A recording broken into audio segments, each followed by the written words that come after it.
Mm. Yes. What's going on, world? This is your man, Buddy Rahming. And if this is your first time tuning into the Yeah Buddy podcast, thank you for tuning in.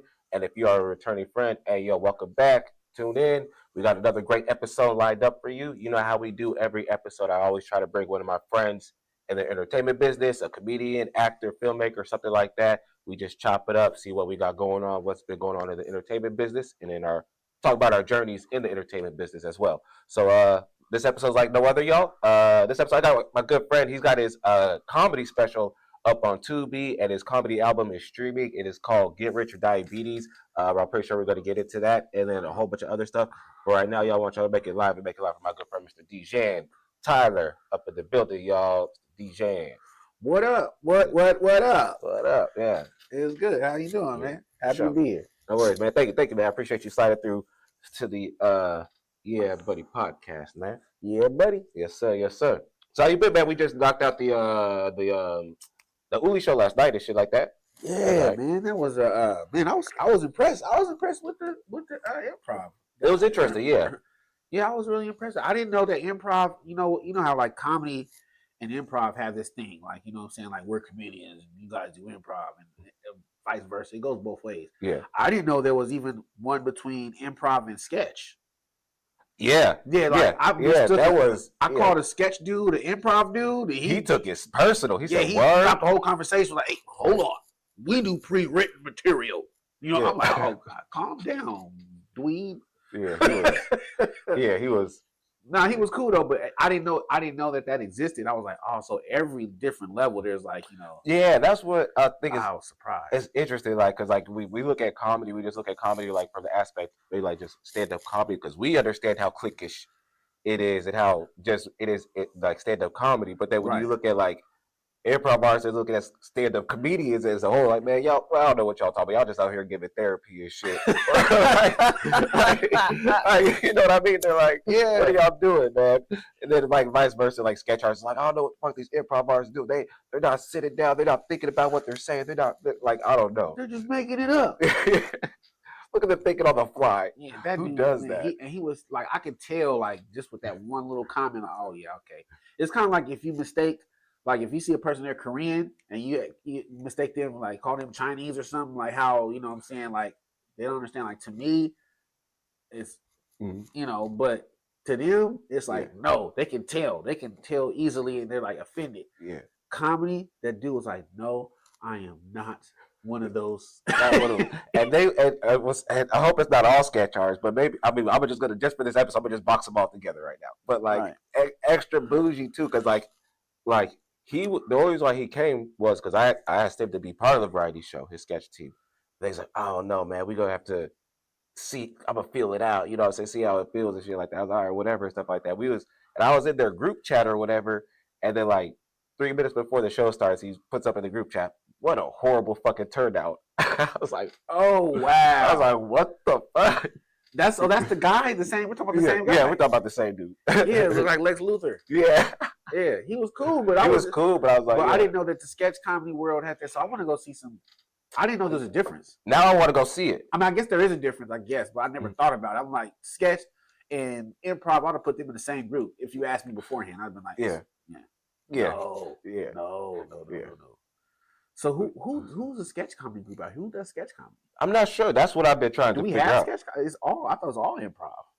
Like I've never seen like somebody. I've never seen anybody ever just say, "Hey, no, we do sketch comedy. We do sketches." Yeah, and that's not us. Like I know, like, and I mean, like social media skits and stuff all like that. Like, but not like we're putting on like sketches, like some Saturday Night Live type of stuff. Yeah, now that's it. But I would be kind of like. But I'd be dope for that and shit. Yeah. I kind of like improv. The improv was dope. Yeah. At first, I was like, man, this is corny. But then I seen it because you can't help but think that. So I'm sorry, improv people out there. I don't think you're corny in real life. You know what I'm saying? But it does, from a comics point of view, to see everybody like, because comics, we just do our shit by ourselves. We have other comedians that are our friends, but we go on stage. It's just us. It's just us, yeah. So we don't have that. The improv, they have like more like a team quality. You know what I'm saying? They have shirts. Yeah, matching uniforms. And I couldn't ever see going to a show and this he got the same shirt I got. No, like yeah, like the same outfit we got. Yeah, the headliner got the same outfit as the opener. It's like, what the fuck? Yeah, it's like you. But then when you see it on stage, though, it works because on stage they have to be like that. You have to build that camaraderie. I think, in order for when you go on stage and perform, that it goes as seamless as possible. When you're dealing with something that's you're dealing with random subjects and improv. Yeah. So they have to have a strong sense of unity. So I think some of the stuff that looks corny, like they were all in there doing like little the exercises and stuff they do from the outsider. Like, why are they doing this? You're grown people. But then when you get on stage, you see it in the performance. You see, oh, that's why. It's like, just like some of the stuff you do on a football team, like is wild. You know what I'm saying? Like they make you have to actually tackle. You have to actually go up against your own teammates. You know what I'm saying? Like it. But when the game time comes, all that stuff, like it works. So improv, all right. And we probably get it from like the vice versa, like be like a stand-up comedian, like we be like in our heads, like going over our sets like before the show or whatever. People are like, "Why are you so serious? You be funny." I'm like, "No, I'm just going over my set in my head."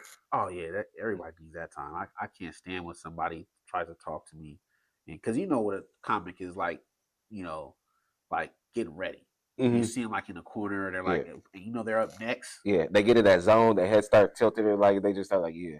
And then somebody comes in, hey man, guess what happened to me at Walk, man? Get the fuck away from me, bro. Yeah. You see, I'm about to throw my whole vibe off, man. Oh yeah, is there a language thing in this? No, we could cuss. It's all good as shit. I didn't want to cuss. I'm not gonna cuss a lot. We don't have it. Yeah, if it happens, it happens. Okay, yeah, cool. Yeah. All right, I should have asked that already. So I should we is free over when we first started. Not this room, but like before we moved over here, when we was trying to do like a drink champs type of thing and shit like that. I don't really drink like that, so I just had like. So yeah, I got very faded. Yeah, I like this was a bad idea. Let's move into a more structured place. Yeah, I got faded. Man, the last show I did. Well, not the last show I did. The last show I did was yours, but before that. I did shout out to Mikey Whitfield, man. He had his birthday today, actually, man. Today is actually his birthday, but Friday he been at Punchline all weekend. So I get invited to come up there, and they got this drink that's like I guess they gave him a signature birthday drink. Oh, dope. But I'm thinking, since Mike's a vegetarian, his drinking ain't gonna be that crazy. Bro, I had one, and I couldn't even finish the second one. It was like all tequila. It was like just a gigantic glass of tequila. Just a bunch of tequila? And it said there was lime in it, but it's more like you poured a glass of tequila, like a triple shot, and then a lime, walked past the glass and went, interesting, and kept walking down the bar. Maybe he looked at his reflection, the lime, like adjusted his fucking eyebrows and shit in the fucking glass and kept moving. She was strong. I was lit this weekend. I had a good time. How was that show? Oh, yeah, and shout out to Mikey Whitfield, too. Happy birthday to Mikey Whitfield. How was that? How did that show go? It was fun, man. Yeah. Was it Kyrie, DJ, Chaz Hawkins? I know I'm gonna forget somebody, so I apologize in advance. But I seen a lot of people up there. I had a good time, and I don't even know. It's probably a whole other group of comics that came Saturday, and I think Sunday they might have a show today too. I don't know. But yeah, it was a good time, man. Show. Good crowd, sold out.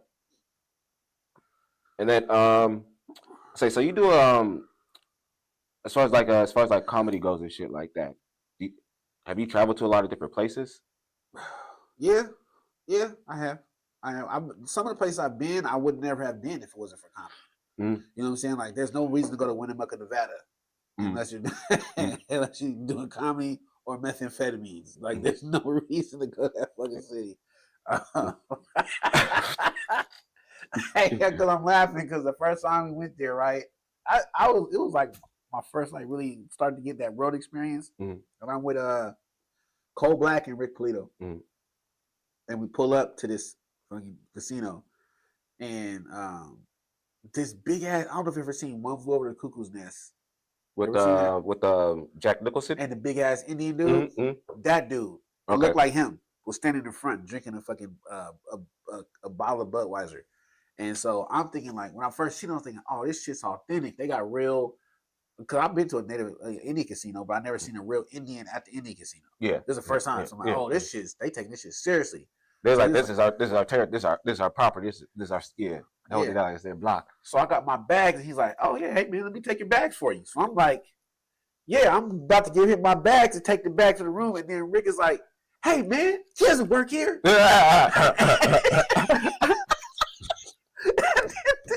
Dude goes, almost gotcha. That's so stupid. He was like 7 feet tall too, bro. At that point, you gotta be like, I guess you gonna take it. I guess you got it now. And shit, like, yeah, my luggage. yeah, You can't fit none of my clothes. but it's his now. Fuck it. Yeah, he was like, "I'll help you do." Oh, Mhm. that was crazy. He just started laughing. And I said, "Oh," he was like, "Welcome to Winnemucca." And I was like, "God damn." Yeah. No, the reason why I want to ask about that is like how you was listing off all like the comedians that was at like Mikey's show, like Sandu and like Oh yeah, like, Sandy was there too. Yep. Like there's a strong like I feel like a comedy scene up here. Like how do you feel it is like when you like just being able to build up here that like you take your comedy on the road? It's dope because it gives you a good grounding. It's kind of like being from a good home. Mm-hmm. When you go out in the world and realize that everybody's house ain't like your house. There's some shitty households out there. Yeah, you know what I'm saying? Some shitty comedy scenes out there. Like you can tell there's much dissension in the ranks here. Mm-hmm. You can, and since we come from a kind of pretty much, we still have our issue, but it's a pretty well balanced, nurturing comedy scene. You know what I'm saying? There's comics willing to help you, even if they can't help you, they'll try to help you. Mm-hmm. You know what I'm saying? Like, but there's comedy scenes where you go, and it's like it's tooth and claw.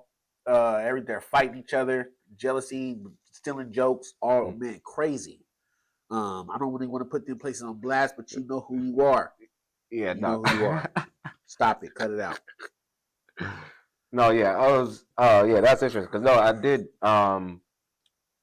just started going out, hitting up like some comedy festivals last year, hit up like Baltimore, Albuquerque, and shit like that.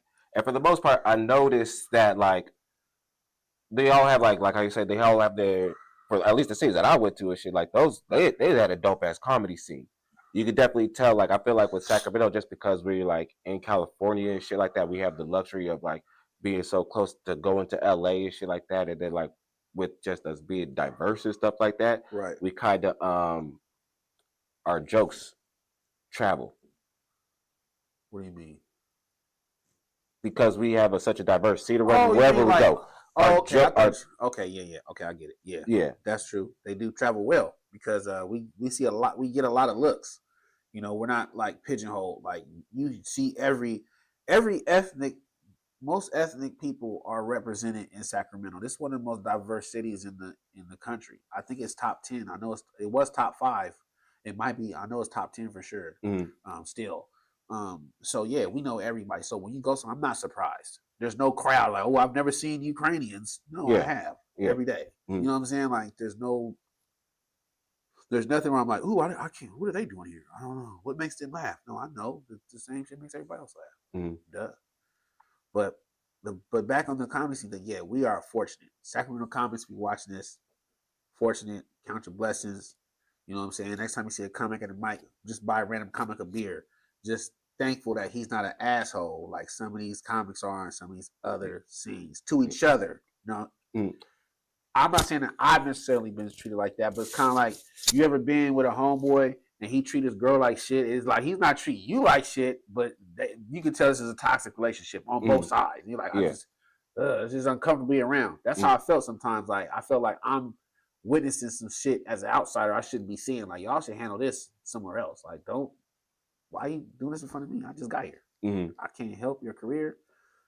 So, you know what I'm saying? I can't destroy theirs like you want to do. So I don't know why you're saying this in front of me. Yeah, it's weird. Uncomfortable as fuck. Yeah. Extremely. Stop that shit. Stop it. Stop it. Don't do it. Yeah, I think the thing about it up here though too is because like we're like so close to LA, there's such a strong like we're able to like when I went down to LA last year, I don't know, I'm gonna try to get to this point. But like when I went down to LA last year, she like for comedy convention stuff, seen a lot of the comedians who was passed at these clubs and shit like that were comedians that was up here from the Bay Area, Sacramento, Northern California, stuff like that. And they was still being recognized from all these other comedians from across the country and shit like that. Oh yeah. So being up here and stuff like that, how you say like be happy, like yeah, it's competitive up here, stuff like that, but it's for a reason because like not trying to shit out other cities, stuff like that, but like because it's such close proximity to Hollywood, like we have a chance to actually like blow up. Yeah, hell yeah. You know, like it's Because there. we're close to we're close enough. Yeah, but still far away enough to where it doesn't like, you know what I'm saying? Yeah. Like I don't even. you're still able to have your own style, stuff like that. But when you go down there, you're gonna hold your own. Right, and it definitely is. There definitely is a presence down there. I was fortunate enough this last summer to film for the West Coast Comedy Jam, and we filmed in LA. And there was a lot of shout out to all the companies. There was Rico, Insane Wayne, Lance Woods, Jay Rich, Tristan was down there, right? Tristan was down there. Yeah, Tris for Then, sure. enough said. I Tris think yeah. killed. That's what he was saying. He was on the podcast, I think like last month or something like that. He was talking about that. Yeah. Tris beat the ass, but I mean, I don't expect nothing less from Tris, man. He's a beast. Mhm. And then who else did I see out there? I know I'm gonna forget somebody. Oh, Jerry Law. So basically, there was a lot of like I was in the lobby at one point. I was in the lobby, and there's comics from all over the place there. Mm. I was in the lobby, and then I heard some comics talking like, man, they should just call this the Bay Area Comedy Jam. You know what I'm saying? Yeah. And I started laughing to myself, like, pretty much, because, I mean, we got it. Yeah. This area, we get lumped in with the Bay. Once you leave Sacramento, for some reason, sometimes Sacramento still gets lumped in with the Bay Area. Mhm. We're not the Bay Area. Yeah. We don't say that. We like Sacramento. Nobody in Sacramento says that. Nobody in Sacramento says that. I mean, maybe a couple lame ass niggas said that shit in the 90s. Yeah. But we know better. We are Sacramento. And the Bay is a Bay, and it's like that's like our cousins. You know what I'm saying? Like we happy for them, but that's still our cousin. Like we don't live in the same household, but we see each other at the family reunion. It's all love. Yeah. But yeah, there was a lot. So between Sacramento, I'll say Northern California, period, just showed up and showed out. Mm-hmm. And I was very proud of us, and it made an impact. You know what I'm saying? You can see people that's like, damn, all these comics, all this they notice it. They're like, yeah, all these strong like, comics coming from this. Yeah, Sacramento. Look at Sacramento. Sacramento is a small city. Like to have this much talent per capita, is crazy. Mm-hmm. You know what I'm saying? Because it's not like we're just Sacramento, but we have like some of the best comedians around. We have a great comedy scene. I'm very proud of Sacramento. Like talent wise, like if people wants to focus in on like what's like how like impactful the comedy scene is up here, like doing like the TV and movie side and shit like that. Everybody's like, we Hollywood gonna be the next Hollywood show about like that, but like movies ain't where it's at up here and shit like that. I mean, it's cool to do it from like you know, you may get like a feature film up here maybe once or twice a year or something like that. Right. But like the comedy scene, I'm like, you're getting a A-list headliner up here either at Laughs Unlimited or the Punchline every weekend. Yeah, every weekend, consistently. Solid. Mm-hmm. Yeah, this is a great place to be. Great clubs. I wish, if only thing, I wish we had some more clubs, like real clubs, because we've got 2 clubs. Yeah. Like just pure comedy clubs, right? And I'm not leaving nobody out. Am I? No, because we used to have 3. It used to be Tommy T's up here. Right, Tommy T's is gone. Mm-hmm. So it's the Punchline and Laughs. Yeah, I think we just need one more really just solid comedy club, not a place that does comedy, because there's a lot of places that have comedy, that host comedy, and we love and thank and are appreciative of the venues that allow comics to come in there and set up and do their thing. We appreciate the support, but to have a full-on another comedy club, I think that'd be kind of dope. Mm-hmm. Where would it be? Where would you put it at? Downtown. Yeah, I would put that. I would put something like right next to the King's. Like if I could get something like right there on K Street. That's what I was thinking. K Street. If there's a comedy club on K Street, that can be really big. Even if one of the existing comedy clubs just opened up, like, I don't know, I think that would be kind of dope to put, because the comedy clubs are kind of like still tucked off. You know what I'm saying? Mm-hmm. Like Laughs Unlimited, dope. That's my home club. Shout out to Jenny and the whole staff there. Much love. And Punchline is right there, tucked off in Arden. But we don't have any comedy on the forefront. That's just like right there. Like people could like, yeah. Where you're gonna get people like, no, you will like get some people walking by at Laughs Unlimited, but just because where it's tucked in at and stuff all like that. Right. It's at the very end. Like if you usually like Laughs Unlimited probably isn't one place where you can kind of do some like outside. Hey, come on in. But they're right at the end of the downtown. So most times people are just getting to Old Sac and they just park their cars, or they're on their way home. Mm. and then parking garage is like right across the street. Mm. So they're like, nah, Yeah. you got to catch them like in the middle somewhere Mm. while they're still hanging out. But just putting it out there. Somebody wants to open up in the comedy club. We're open for it. We love it. It's enough comics to support it. Mm. Oh, comedy spot. Duh, we do. Yeah, we got the comedy spot. Got comedy spot. We got Stab. I feel like before the pandemic. Oh, Stab. Yeah, I forgot. I apologize. I forgot about Stab and comedy spot. So you guys are comedy clubs. They do comedy. But like I feel like before the pandemic though, we had like there was like a surplus of it, of like comedy, with comedy clubs, because we had those ones. I said Tommy T's was open, Blacktop was open, yeah, and then Blacktop, yeah, I remember Blacktop, and then shit, we had like 3 open mics every night and shit. I don't think you have enough comedy, man. Like you can't, because when I go to like last time at comedy spot, the list was like 36 deep. Yeah. And it was I only heard of like 4 of them. Mm-hmm. Yeah, I was like, who are these people, man? There's always that wave that comes in every couple of years or whatever. You just like it's just this whole brand new wave, like all at once. Like every now and then you'll get like 2 comedians here, there, 3 comedians, but then you'll just get this whole big ass wave of fucking comedians. And you're all like, we got a big wave after COVID because everybody sat on lockdown and went on YouTube and watched comedy all lockdown. Yeah. You know what I'm saying? They comedied out. So when they got up, it was like, I could do this. Yeah. All right. Out of all them, how many are still left? About 75% are back working their day jobs full time with no aspirations to ever tell them the joke again. But that 25% is still like 50 fucking comedians. Yeah. It's still a lot of comedians. And of that 25%, only 10% are palatable. The other one just won't give the fuck up. They just out there still with 10%. So it's you gotta think like it's not. I'm not surprised because it's not an easy thing to do, and it's not hard. an easy field to get into. And the success part can be very elusive. Yeah. That's you got to get to the point. You got to define what does success look like to you.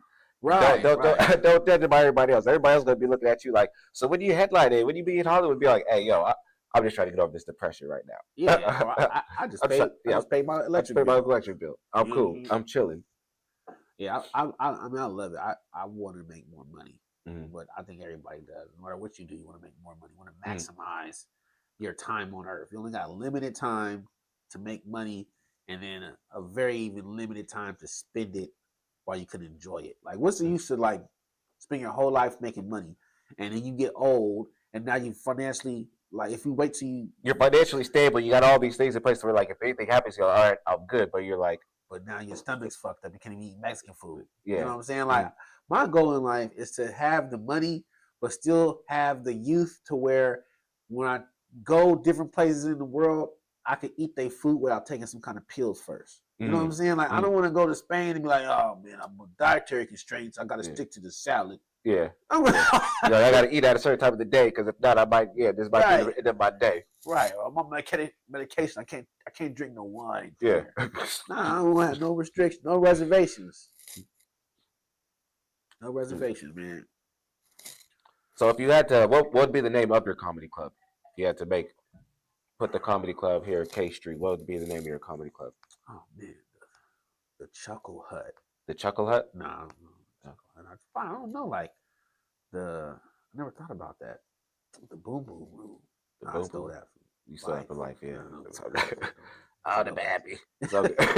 Satchmo tonight. Let's come see Satchmo at the Boom Boom. No, I don't know, man. Probably like the comedy something corner. To be honest, I don't think nobody cares what a comedy club is named. Yeah, they just, it's always this. You know what I'm saying? Like, nobody's like, oh, we're going to put the name of the club. Nah, they don't care about that. Like, I mean, Joe Rogan's just called the Mothership, which I think is I would have never thought about that in a million years to be the name of a comedy club. But a mothership, it fucking works. It works, especially with Joe Rogan. I'm like, he believes with the aliens and all this types of shit. Right, Mothership. Yeah. Yeah, I don't know, man. I don't know what I was in my comedy. Probably like the comedy. It wouldn't have my name in it though. That's corny. Yeah. I would just want, because I would want to franchise it out and be bigger than this. So I have to be. It couldn't be that. I wouldn't want to be nothing local because I would want to eventually like possibly franchise it out. So I wouldn't go all around the places and shit like that. Yeah. You got something like, because we got the punchline, you got like the setup or something like that. The setup. I think, is there a place called the setup? I don't know. If there's not, I don't know out there, people. Somebody from the setup, if there is, we're gonna call. We go take it. We go copyright it. It's all good. The setup is ours. Yeah. No, the setup is dope. Yeah. I like that. The callback. There's already a The callback. Yeah. I like that too. The callback lounge. That's a dope name. I don't know. I have to think about that one. Yeah. This is I'm putting thought into it like it's really gonna happen too, like tomorrow. Yeah, we're gonna come back to the next episode, like have a big ass like business plan to set up a 5-year goal of how to get to this fucking comedy club. Yeah. How'd you come up with the name for your album, the Get Rich or Diabetes? Get Rich or Diabetes album. Those are my two choices in life, bro. At that point, man, it was either get rich or diabetes. So, do you still feel that way? No, I'm definitely not getting rich. Okay.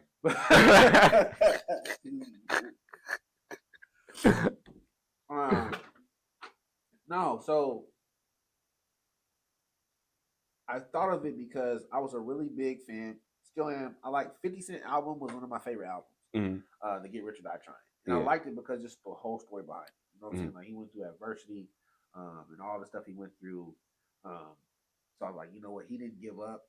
So I was like, that's what I like, get richer. But I said, well, what's stopping me by trying to shoot me? But they are trying to, if I keep playing around, they are going to shoot me up with insulin. So it was kind of like a parody off that. Get rich or diabetes, get rich or die trying. Okay. As a comedian, like as petty as 50 Cent be, like from a comedian standpoint, is that some shit you be like, yeah, like do you have that in you? Like for like if a comedian if you feel like a comedian's all like stole like your joke and shit like that, you gonna put like a comedian on blast and shit on like I'm petty to an extent, you know what I'm saying, but not like overly petty because I don't have the time in the day. I mean, if I had unlimited money and I didn't have nothing to do and I could do what I want to do, I could see being more petty, but then also I probably wouldn't care because I'm rich, money, I don't care, But nah, I like it. I mean, I get it. I get where 50's coming from, and I respect it. Got to, usually the people that he's getting on have done something out of pocket, and they're just not used to people calling them out on their out of pocketness. Sometimes you out of pocket, you get what you get. Yeah. I don't usually get to any kind of beefs with comedy. I came here to make people laugh, have a good time. Now, there is a certain part of the comedy scene right now I'm disappointed with, and it's these comics that are coming out being super racist for no reason. Like, there's a particular lady out right now. Oh, you talk about that Twitter post or whatever about the Kendrick shit? Oh, yeah. Yeah, she got a line for that. If you out there listening, you know what I'm saying, then fuck you. You know what I'm saying? Like, that whole attitude is played out. You know what I'm saying? If that's all you can bring to the table, then I don't personally need to see you at the table. That's not a table I want to eat at. Where somebody like that is at the table, because you don't need to do that to be funny. There's been a whole lot of comics that are racist, you know what I'm saying, but they still were funny at the end of the day. Yeah, there's a punchline to it. Yeah, there's overt hatred. You know what I'm saying? Like, we can feel that. And it's not and then when you don't like that, other comics that come in the defense, like, oh, well, you're just being a pussy. You just don't, you know what I'm saying? Yeah, I believe in free speech, but some words are expensive. You know what I'm saying? If you can't cover the tax, don't say that shit. You know what I'm saying? Like, you can't say whatever you want. But then we're entitled to say how we want. Yeah, you can't determine how somebody reacts to that. So if you're out there, you think it's funny, you think it's sweet, and you might find out the hard way that it's not. You know what I'm saying? If you're prepared to pay that price for what you want to say, then okay. We had to pay the price for what we wanted to say this whole time. I just don't think it's. I think it's messed up because at right now, with the way the country's going with Trump and the way the politics is going and President Elon, with the chainsaw shit, goddamn, with all this going on, it seems like some people are just out here like they're like vultures, just creeping in and feeding off the lowest common denominators of the culture. You know what I'm saying? If you're still out here, 2025, you're still out here trying to be a Nazi, and you still out here hating people because of the color of their skin, just based on that, I mean, you play it out because the enemy, it doesn't care that you're white. He just cares that you're poor. Yeah, you poor like me. We're in the same boat. Now we can argue over who sits in the front or the back of the boat, but we on the boat. We on the same boat. You know what I'm saying? So let's try to let's work on that. So yeah, to all you guys out there still with that, stop that, cut it out. That's what another thing too, because like I feel like I don't fucking want to get too much into politics or whatever shit, but you said what? I said I don't either, but yeah. It's just the truth. It's not even like politics. It's just the times that we're in and shit. You know, like before, like say like when Trump was office, people was kind of like it was like from the comedy scene aspect. People was like, oh, I just need a laugh. I just need to get out just to hear a laugh. I get a laugh. Where now I feel like you have these other people who are in power, like that lady who fucking put that Twitter post out just like that. It's not even like they're like, I'm here to laugh at you now and shit. Rather than I'm here to give you these laughs, I'm here to laugh at you. Well, I don't even think that's what. And then do we like? I think it's real hatred. Well, it is hatred too. It's real. I think she really is. She's really racist, and she's found a venue. And she's not alone. There's other comics that are doing it. The shot comic, the edgy, edgelord. I don't care about all that.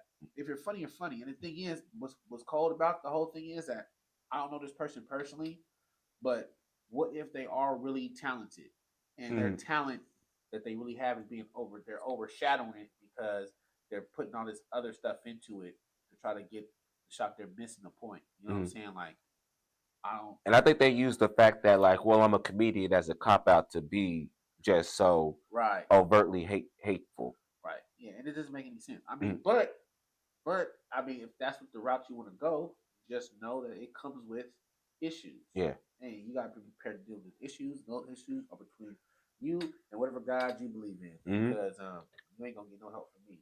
Yeah. Ever. No. Ever. Kick rocks, bitch. All the rocks. Sure. Anyways, man, on a lighter note, we're gonna switch it up a little bit and shit like that. So we're gonna this is a part of the show. I call it the Mount Rushmore. Mount Rushmore, shit like that. Basically what it is I have comedians, they come up or whatever. I give them a subject, something like that. You give the top 4, whatever, stuff like that. Since your album is called Get Rich or Diabetes, I know you're a big foodie head out here in Sacramento. Yeah. So I want you to give me your top 4 because we just got to talk about that racist bitch. We're gonna give me your top 4 soul food spots out here in Sacramento. Your top 4 black owned. Oh, okay, yeah. I have to go with Tori's place. It's right across from Grant High School. It's on Grant Avenue. Tori's place, Colo's. Oh, shout out to Colo's. Colo's would be good as fuck. Hey, Colo's. Hey, if people from Colo's is watching. Yeah. The good people from Colo's. Let me tell you something. It's never happened forever. I went there and I got the gumbo, right? And I was like, I was savoring it. So I was like, I wasn't eating like the crab and the sausage. I was just eating the juice and the rice and trying to make it last longer. And the brother that owned it walked by and said, "Hey man, you want me to put some more juice on that?" And I was like, "Well, how much that's gonna cost?" I said, "Man, I'll just go and put some more juice on it. It was rejuice." I said, "What? I never had my gumbo rehydrated, bro." Yeah. I was like, "I love this place." Yeah. This is my. He said rehydrated. Yeah, put more juice. I was like, "Oh man!" So yeah, shout out to Colo's for that. That was man. 2 more. I don't know if Jimmy's counts as a soul food restaurant, but it'll be black owned. It don't gotta be soul food, but black owned. We go with that. Oh, I think it's called the Creole Kitchen. It's on Broadway. It's new. We went there. I enjoyed it thoroughly. And Fixins. And Fixins, yeah. Fixins, yeah. I would say that's my.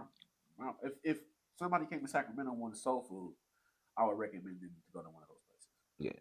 And then honorable mention would be like they're not, I don't know if they're black owned, but like Saram Southern Kitchen is good. Oh yeah. Saram, which one you go to? Stagecoach is fire. Stagecoach is good, yeah. They kind of, but Stagecoach is still good. What else? I have stuff though Jimmy's in here, and it's weird because in Sacramento most of the Louisiana Kitchen, Louisiana Kitchen too.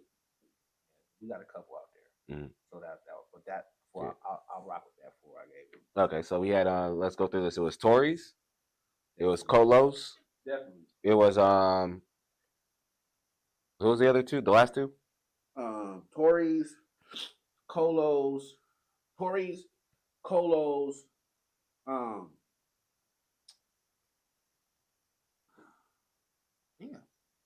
Oh, Tories, Colos.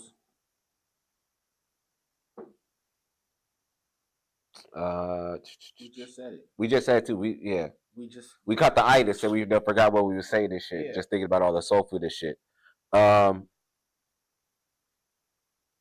man, we have to rewind this. We have to. We gotta. Yeah. It was Tories, Colos. Damn, my brain is like. Yeah, I know. I remember the ones that we said, like Sharam's. No. I remember the ones that we said. I remember all the honorable bitches. Whoever's watching this, you know what we said. They're gonna go back and watch it and stuff like that. They'll see. Yeah. Gumbo King was good too. I don't know if Gumbo King. I heard they shut down. I'm not sure. I hope not. But Gumbo King was dope. I liked it. But yeah, definitely Tories and and Colos. Okay. I mean, them was the top two for me. Yeah. Yeah, and then maybe oh no, I did say Fixins. Fixins was one. Fixins and then the Creole Kitchen. Yeah. Creole Kitchen. Okay. Fixins. Y'all got some bomb ass Kool-Aid. Yeah, they got some good. Yeah, the Kool-Aid. I'm not gonna act like I don't know how y'all get down. Yeah. Shout out to fucking Colos. And shout out to Drew Burks over there too at the whole fucking holding down the whole Oak Park Guild Theater. Yeah, he's like the deputy mayor or some shit. Yeah, but he got the whole everything in Oak Park. The whole block and stuff like that. He like with Stringer Bell when he went legit and shit like that. He's like I'm here now. It's like I got everything. Pizza shop. Yeah, just everywhere. Up at the theater. Yeah, everywhere. Shout out to Drew Burks. Yeah. And he always just fucking cheese it. What's up, fam? That's the dude right there. Shout out to fucking Drew. All right, cool. Yeah. So then, so if people wants to go to that spot, what would be a meal that you would recommend for people? For which one? Let's start off with Tories. Tories. I like the smothered pork chops personally, but their cornbread, you can't go wrong. They got the best cornbread because they make the hot water cornbread, so it's like a pancake. Oh my god, yeah. I go there and just get greens and cornbread and be cool. Yeah, I love it. This is free promo for them too. They about to get all this fucking free promo shit. Promo all day. All fucking day. Because every time I go there, man, they treat me well. And matter of fact, my mom used to work with them, with the owners. They used to all work for the phone company. So okay. When my mom my aunt, they had like my mom and her sisters. They have this like little annual, not annual. Every once in a while, they have like a little. They all go out to eat, and then they pick that place. And since that they work with that lady, I think that's why they picked that. You know, we had a great lunch there. Oh, nice. Awesome. Yeah, the catfish is good. Every southern place gotta have that fucking soap. You gotta have the good catfish and shit. There that I didn't like. So I had nothing like, everything I had there was decent, or decent or very good. Yeah. And then what about Colos? Colos. The gumbo was fire. Yeah, and the fried oysters and the cat. I mean, like. Basically, like they kind of do everything pretty good. I haven't had no bad food at either one of these places. You know what I'm saying? But when it comes to soul food, I get the same. I eat the same thing. So it's like if I go to Cola, I'm gonna get smothered pork chops there too. You know what I'm saying? Or gumbo. Okay, so those are your go to soul food meals and shit like that. Yeah, because I don't like doing it. I don't like cooking. And I don't like smothering pork chops myself. It's too much work. Too much. Yeah. Yeah, you got to fry them and then make the gravy. I'd just rather have somebody. Yeah, let me just DoorDash this shit. Yeah, let me get it. Yeah, for sure. But yeah, that'd be mine. Yeah, Sacramento actually he's stepping up with soul food. You know, so we were struggling for a while, but we're stepping up. There's probably more. We got some good restaurants up here. We got some good food spots up here. No, we are one of the food. I think we're one of the top food cities in California. Honestly, because we got a lot of dope restaurants out here. We're growing the food. We're right here. You know, the farm to fork. Yeah, exactly. Even though I still City of Trees, I still want it on the back of the water tower. Yeah, still We can't have it all. You know what I'm saying? But we can have that. Definitely. All right, for sure, my man. So you got any shows coming up before we do wrap up this episode? You got any shows coming up? Anything you want to let the people know you got going on before we do wrap it up? The next thing I'm kind of like taking it easy. March, I do have some stuff going on. I got a lot of stuff going on in April. But March, I do have nothing really local. I'm doing a show in I think Union City. And then I'll just pop in. So I'm doing a lot of shows, but also I'm gonna do in April. Yeah, in April I got a lot of stuff. Check my Instagram, D Tyler 916, and then I'll let you know what I got going on. So yep, go follow him. Yep, D Tyler 916. And if people want to check out the Get Rich or Diabetes, where could they check that out at? Everywhere, everywhere. It's even on Amazon. It's everywhere. Get Rich or Diabetes. YouTube, Get Rich or Diabetes. Tubi, Get Rich or Diabetes. How did you get that shit up on Tubi? I didn't even know. So I got the record deal because I went to the World Series of Las Vegas comedy competition. And I met this guy named David Drozen. Shout out to David Drozen, rest in peace. He actually gave me an opportunity to record his album. And then once I recorded, and he also has a Grammy too. He was a Grammy award-winning producer. And in that album, my sound guy also had a Grammy. He was Macklemore's sound dude. Got a Grammy for that. So after I filmed the special at Laughs Unlimited. Another shout out to Jenny. At Laughs and all the good people. Skip everybody. The camera crew was sick. So they called me and said, hey, when's your next show? My next show was in Red Bluff, California during the fires. Right? And I didn't think they were coming to the show. I thought they were just concerned. I'm not, right? Yeah. So at the show, this film crew in the middle, I'm in Red Bluff doing one of my, one-nighters. And then this LA film crew comes in. I'm like, what the fuck are y'all here for? We're here for this special. I'm like, here? So yeah, if you watch it, it looked real. I didn't even know that it came out until my boy Tony Sparks. Also shout out to Tony Sparks, man, Godfather of comedy. Oh yeah, shout out to Tony Sparks. One of the best hosts ever. He said, hey D, I'm watching your special. I said, where? On Tubi. Yeah, man, we got the closed captions on. It's not saying nothing that you're saying. That's what made me watch my own special. But yeah, that's it. So yeah. So go like I said, go follow D Tyler at D Tyler 916 and go check out Get Rich or Diabetes everywhere, streaming everywhere. You can check it out. And of course, you can follow me at YeahBuddyENT everything. Go to the website www.YeahBuddyENT for all my sketches, stand up, all the Uli shows too. All the Uli shows are about to get put up on the up on the website too and shit. So yeah, that's all the way. And like I said, you can check out the podcast. We stream it everywhere except for Apple Podcasts. Once I get an Apple account, we'll be in business. But other than that, man, like I said, if this is your first time tuning in, thank you for listening. I've been your host, Buddy Rahming, and like I said, this has been D Tyler. Yeah. And you can check out the Yeah Buddy podcast anywhere. Like I said, all my returning friends, thank y'all for tuning back in, and I'll catch y'all next time. We out. Boop, boop.